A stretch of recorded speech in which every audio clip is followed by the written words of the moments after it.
दरबार में आप सभी का बहुत बहुत स्वागत है।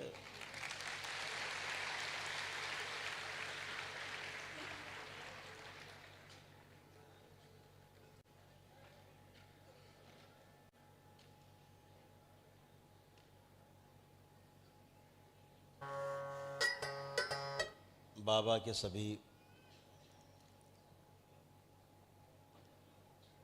दुलारे प्यारे और हृदय में वास करने वाले सभी भक्तों का, शिष्यों का दरबार में स्वागत है।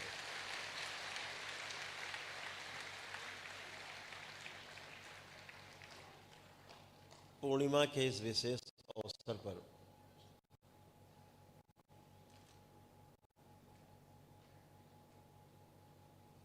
जो सृष्टि में एक व्यवस्था है,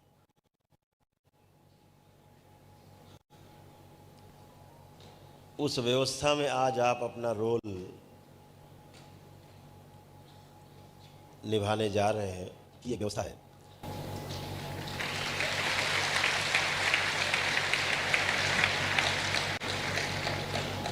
करोड़ों करोड़ों लोग ऐसे हैं पूरी सृष्टि में जिन बेचारों को इस पूर्णिमा का, ध्यान साधना का महत्व ही नहीं पता है, उसकी जानकारी ही उन्हें नहीं है। तो ऐसा नहीं है कि उन्हें कभी जानकारी नहीं होगी, कभी उनका भी समय आएगा, लेकिन आपका समय आ चुका है जानकारी का। इसीलिए आप भाग्यशाली हैं।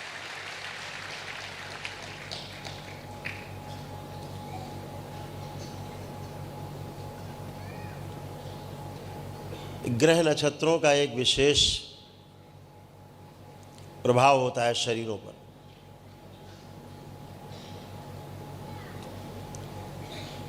ज्योतिष विज्ञान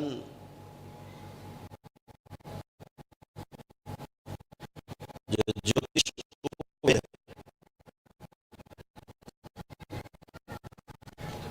वो शरीर के ही रोगों कष्टों की गणना करता है।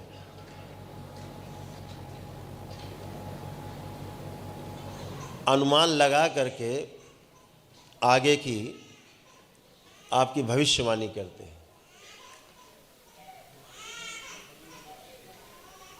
जो ज्योतिषी या ज्योतिषगण, उनकी दृष्टि स्वयं की दृष्टि पैनी हो जाती है, वह ज्योतिष की गणना करके गणित से फिर अपनी कुछ दृष्टि से मिश्रित करके आपका भाग्य आगे का बता देते हैं। लेकिन ऐसा किसी ग्रंथ में नहीं लिखा है निश्चित रूप से कि आपका यही होगा। आशंका रहती है, संभावना रहती है कि ऐसा हो सकता है, उससे बचाव कर लिया जाए तो बचाव हो जाता है। यदि आप उसका पालन करते हैं, जो ज्योतिष विज्ञान कहता है उसका पालन आप करते हैं, आप उससे बच जाते हैं।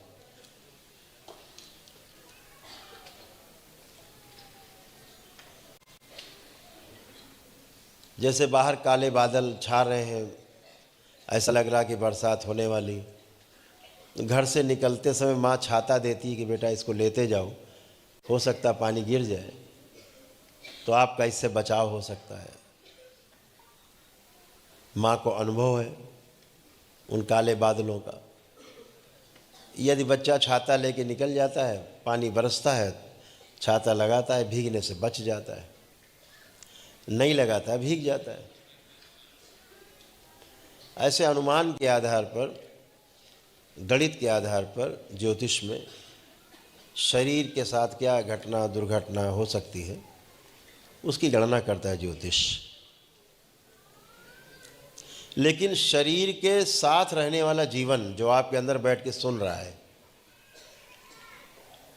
आपके अंदर बैठ करके देख रहा है, समझने की कोशिश कर रहा है, ये आपका शरीर नहीं है। अभी आप अपने चुटकी काट के देखिए, चुटकी काट कौन रहा, फिर ये देखिए, फिर देखिए शरीर कष्ट को हो रहा है कि किसी और को हो रहा है। सारे अनुभव करिए। तो अभी तक ऐसा कोई ज्योतिष विज्ञान नहीं बना जो आपके जीवन के बारे में गणना कर सके। जीवन आपके कर्मों से प्रभावित होता है, वो आपके कर्म स्मृतियां लेकर के आता है, कर्म भोग लेकर के आता है, उसके आधार पे जन्म होता है, उसी के आधार पे जीवन यात्रा होती है और उसी के आधार पर मृत्यु होती है, पुनः जन्म होता है। जीवन को संतुलन देने का उपाय किसी ग्रंथ में नहीं।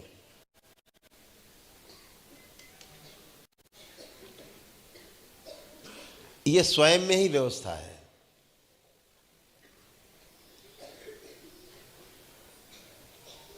आप जब महागुरुओं के संपर्क में आते हैं, पूर्ण गुरु के संपर्क में आते हैं, ध्यान साधना की पद्धति अपनाते हैं, उस परंपरा में जुड़ते हैं, स्वयं प्रयास करते हैं, तो ही इन कर्मों से मुक्ति मिलती, कर्म भोग से मुक्ति मिलती है, तभी ये स्मृतियां नष्ट होती हैं। ज्योतिष के द्वारा इन जीवन के ऊपर कोई गणना नहीं की जा सकती। ज्योतिष शरीर को देख करके गणना करता है। जैसे 16 संस्कार बताए गए, यह जो 16 संस्कार हैं मनुष्य जाति के लिए,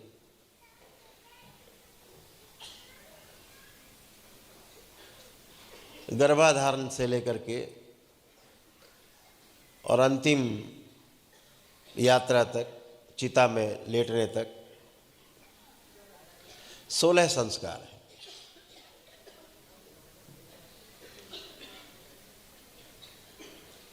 इन 16 संस्कारों में जो सबसे ज़्यादा महत्वपूर्ण है वो गर्भाधान संस्कार है।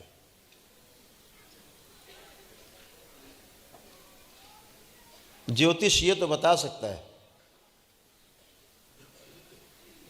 किस कालखंड में, किस मुहूर्त में गर्भाधान संस्कार होगा तो ऐसा शरीर प्राप्त होगा, निरोगी होगा।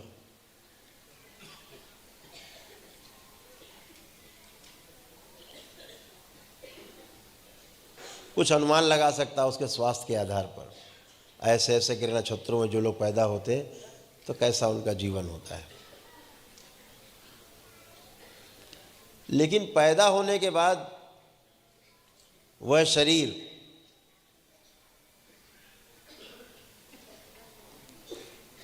अपने जिस कुल में पैदा होता है उस कुल में रहने वाले पितरों के, आपके पूर्वजों के अनुसार, उनकी स्मृतियों के आधार पर,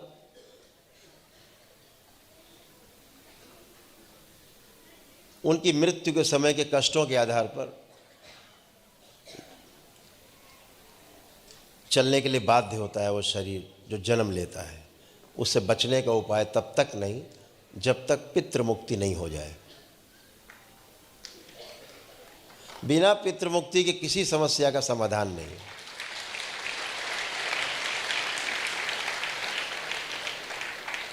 और आप ये सब करके बैठे हैं।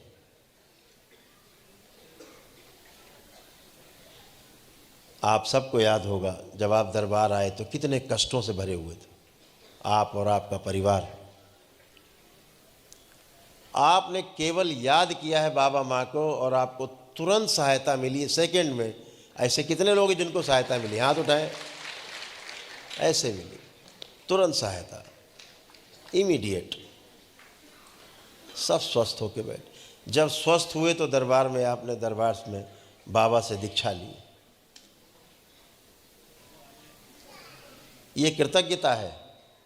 न्याय के 9 भावों में से एक है कृतज्ञता।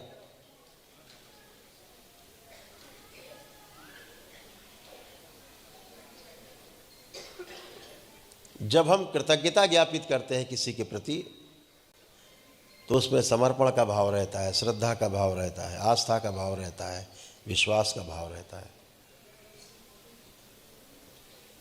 जो आप में पैदा हुआ, आपके अनुभव से आप में विश्वास आया, दरबार को आपने अनुभव किया है, उसके आधार पे आस्था, विश्वास, श्रद्धा गहरी हुई आपके संकल्प और अपनी प्रार्थना से आप स्वस्थ होते हैं। दरबार बार बार आपसे कहता है, आपके स्वस्थ होने का एकमात्र उपाय, आपके पास जो सबसे बड़ी शक्ति है उसे कहते हैं संकल्प और प्रार्थना। यह शक्ति मानव जाति में सबके पास है। शर्त एक ही है कि आपकी प्रार्थना और संकल्प तभी पूरे होते हैं जब आप किसी महाशक्ति से, महागुरु से, पूर्ण गुरु से और सकारात्मक शक्ति से जुड़े होते हैं, तभी आपके प्रार्थना और संकल्प पूरे होते हैं, अन्यथा सब उल्टा होता है।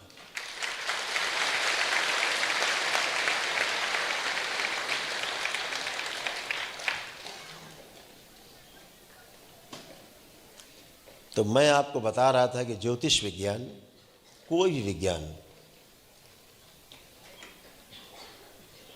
किसी के जीवन के बारे में गणना नहीं कर सकता।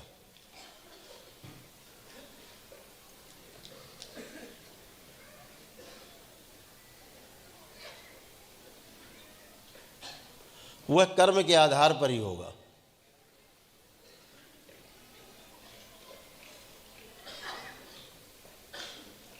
और कर्म आपके तभी तक सुरक्षित रहेंगे जब तक आप उसका भोग नहीं भोग लेंगे। इस संसार में पूरी मानव जाति कर्म करने के लिए पूरी तरह से स्वतंत्र है, लेकिन फल भोगने के लिए बिल्कुल भी स्वतंत्र नहीं है। फल भोगने के लिए परतंत्र है, भोगना ही पड़ेगा, ऐसा है। यदि आपको बाबा जैसा महागुरु नहीं मिला, पूर्ण गुरु नहीं मिला, तो कर्म होगा, आपके काटने वाला भी कोई नहीं धरती पे।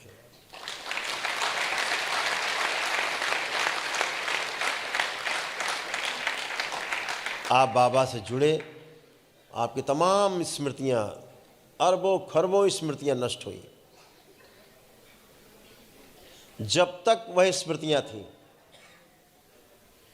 तब तक कष्ट ही कष्ट थे। जैसे ही वो स्मृतियां नष्ट होती, सब गायब हो जाती है कष्ट। इस संसार के 90% रोग नकली,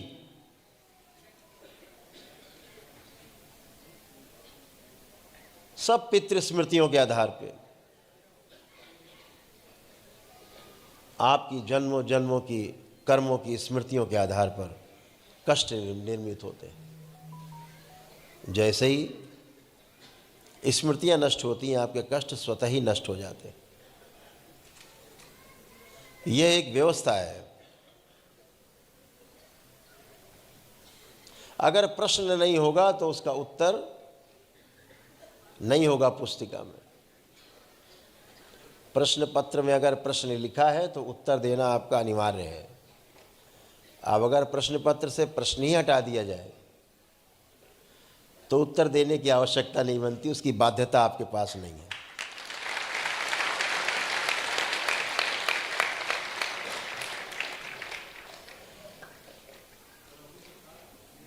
दरबार आपको, हर व्यक्ति को जो दरबार से जुड़ता है उसको ब्रह्मांड की यात्रा जरूर कराता है।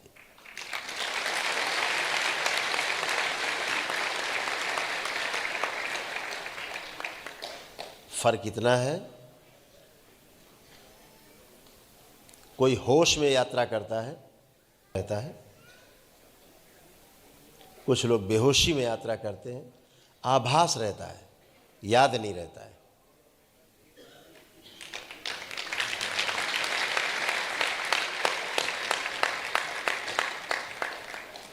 बिना यात्रा कराए ब्रह्मांड की, यत् पिंडे तत् ब्रह्मांडे, पूरा पूरा ब्रह्मांड स्थिर है, यहाँ पे स्थित है।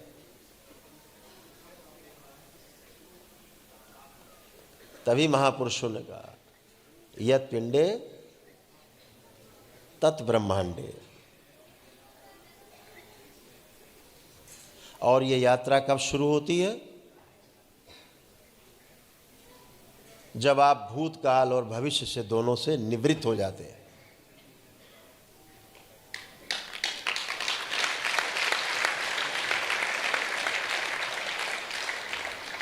तभी कहा गया एकोहम द्वितीयो नास्ति।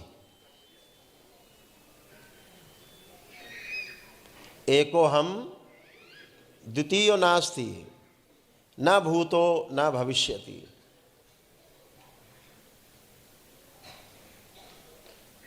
दूसरा तभी नहीं रहता जब भूत और भविष्य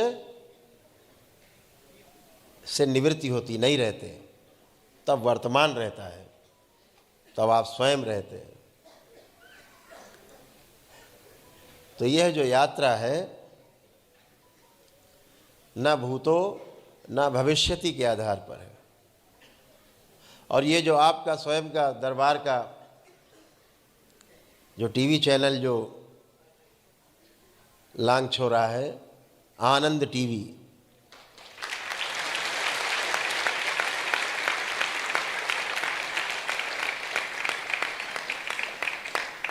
ये उसकी टैग लाइन है, न भूतो न भविष्यति।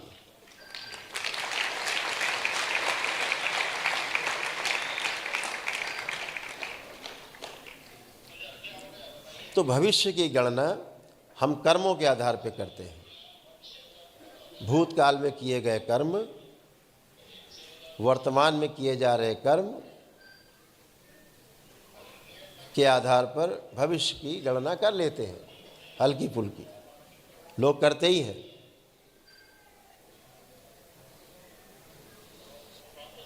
बहुत गहरी दृष्टि की बात है। कर्म 3 प्रकार के हैं।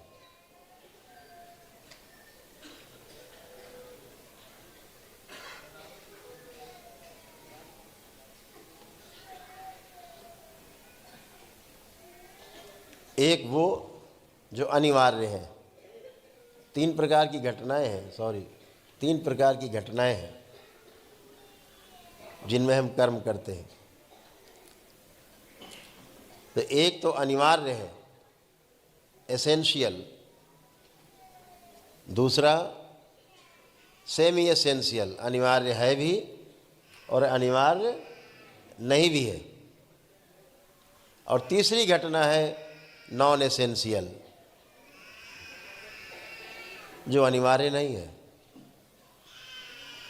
जो अनिवार्य नहीं है उन्हें बिल्कुल सिरे से बदला जा सकता है, खारिज किया जा सकता है, नष्ट किया जा सकता है सिरे से, एक क्षण में, एक क्षण में। दूसरा अनिवार्य है भी और अनिवार्य नहीं भी। जैसे आपके पितृ हैं तो कष्ट रोग रहेंगे, आप झेलेंगे मृत्यु तक।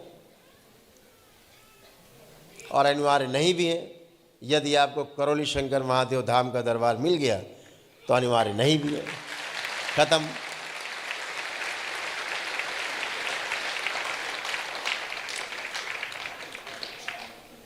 लेकिन अभी मानव जाति तीनों भोगने के लिए बाध्य है, विवश।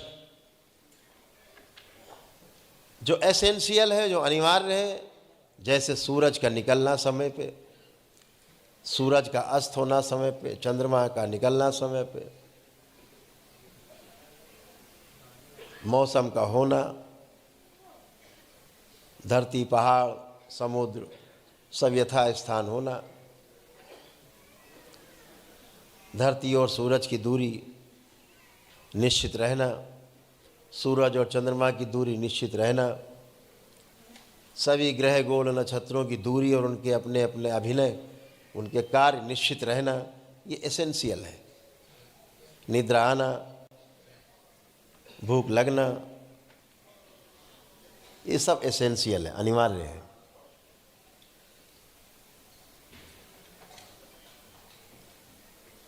योग के द्वारा, साधना के द्वारा, तप के द्वारा इन्हें कम या ज़्यादा किया जा सकता है, रोका जा सकता है, नष्ट भी किया जा सकता है। आहार, निद्रा, भय और प्रजनन चारों को चारों से मुक्त हुआ जा सकता है, संभव है।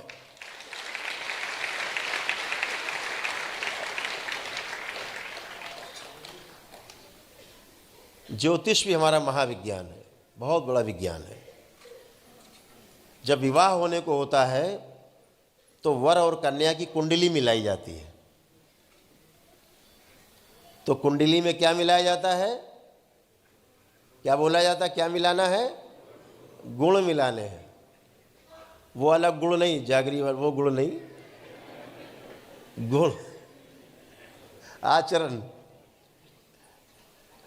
तो जो गुण है, अभी ऐसी भ्रांति है कि ज्योतिष विद्या में गुण मिलाकर के कहते हैं साहब इनके तो 22 गुण मिल रहे हैं 36 में, इनके 17 ही गुण मिल रहे हैं। फिर बोले इसके तो 30 गुण मिल रहे हैं। बोले ये लड़का लड़की का वर ठीक है, कन्या इनकी खूब पटेगी। ऐसा बिल्कुल भी नहीं है। ज्योतिष विज्ञान आपको ये बताने की चेष्टा नहीं कर रहा कि आपकी पटेगी कि नहीं पटेगी, इस पे गणना नहीं कर रहा ज्योतिष विज्ञान। जो गुण सूत्र की बात हो रही है, वो गुण सूत्र, गुण की बात हो रही है।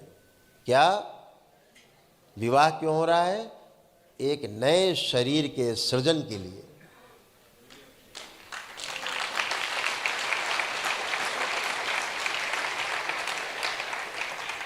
विवाह आपके मौज मस्ती का साधन नहीं है।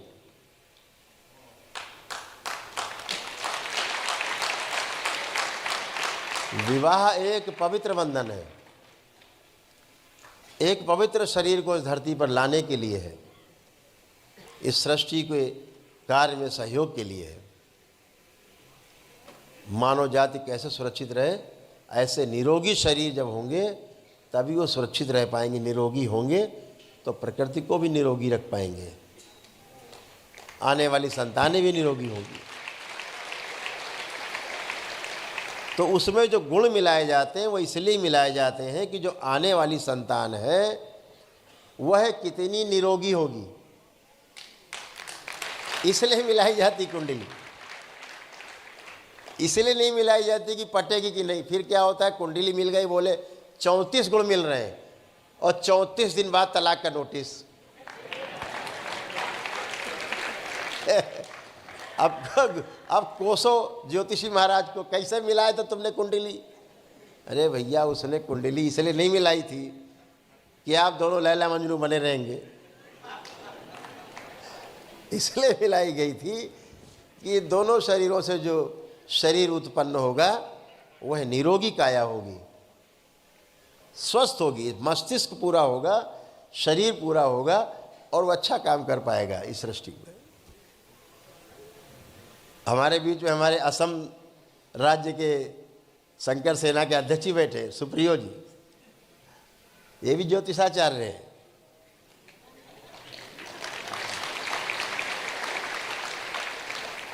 ये बैठे, खड़े हो जाओ भाई, दृष्टि देख लो, कर लो, डाल लो।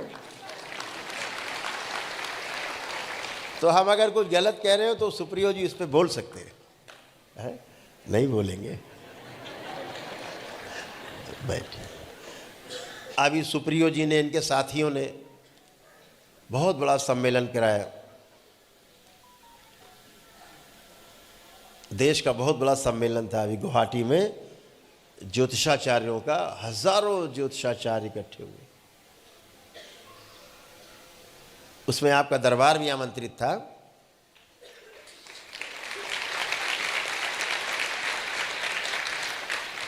तो दरबार की ओर से राजीव भैया, राजीव सिन्हा जी, दरबार की ओर से इन्होंने प्रतिनिधित्व किया था।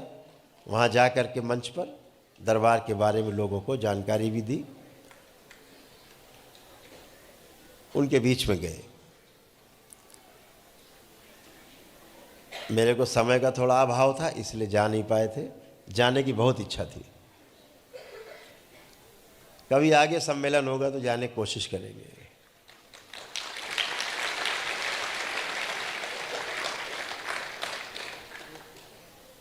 तो यह पूरा संसार स्मृतियों का संसार है।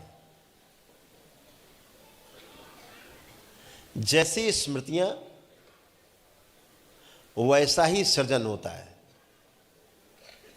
बिल्कुल वैसा ही सृजन होगा। एक एक परमाणु अंश में जैसी स्मृतियां होंगी, जैसे परमाणु में स्मृति होगी, परमाणु के आधार पर अणु में स्मृतियां बनेंगी, अणु के आधार पर पिंड में स्मृतियां बनेंगी, पिंड के आधार पर जो आकृति लेगा, जो शरीर बनेगा, वो वैसा बनेगा शरीर।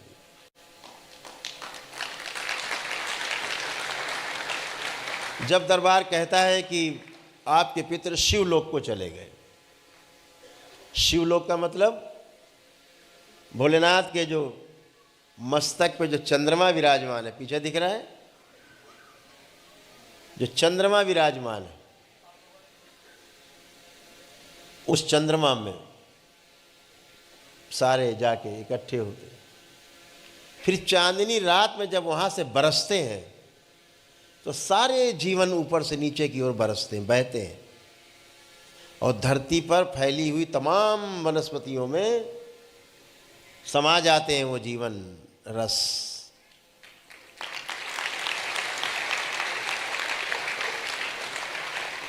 फिर उन्हें जब हम और आप जीव जंतु जानवर पशु पक्षी कीड़े मकोड़े उन्हें खाते हैं तो उनके गर्भ से अपने अपने कर्मों के अनुसार शरीर पाने वाले जीवन उनके गर्भ से फिर से जन्म लेते हैं। ऐसे वनस्पतियों का संसार है, वनस्पतियों से सृजन होता है। गेहूं में आए जीवन टपके, आपने खाया, रक्त तमाम अंदर व्यवस्था है जो बनता है, डिंब या शुक्राणु के रूप में आए, गर्भ धारण हुआ और पैदा हो गए।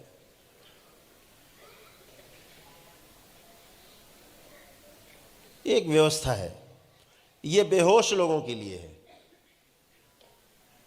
यह व्यवस्था बेहोश लोगों के लिए है, जो अर्ध मूर्छा में जिन्होंने शरीर छोड़ा उनके लिए। मूर्छित थे, मूर्छित ही शरीर छोड़ेंगे, मूर्छित ही जन्म लेंगे। जो जागृत होकर शरीर छोड़ते हैं उन्हें जन्म लेने की बाध्यता नहीं होती।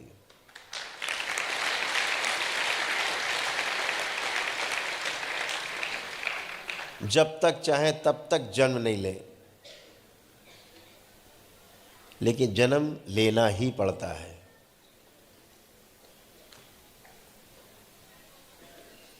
जो जाना पिछले जन्मों में उसे जनाने के लिए जो समय आता है, ऐसे जीवन शरीर धारण करते हैं। कभी भी कोई अवतार मां के पेट से जन्म नहीं लेता, इस बात को हमेशा ध्यान रखो।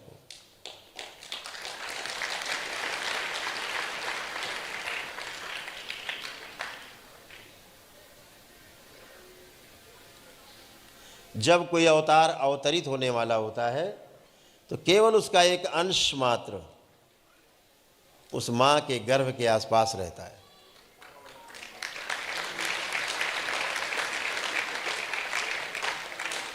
और जब वह गर्भ शिशु के रूप में जन्म लेता है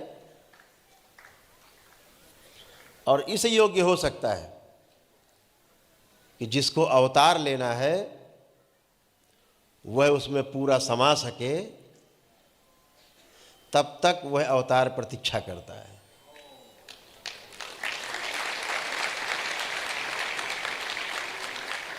फिर जब वह शरीर उस अवतार को धारण करने लायक हो जाता है, तब वह अवतार उस शरीर में अवतरित होता है।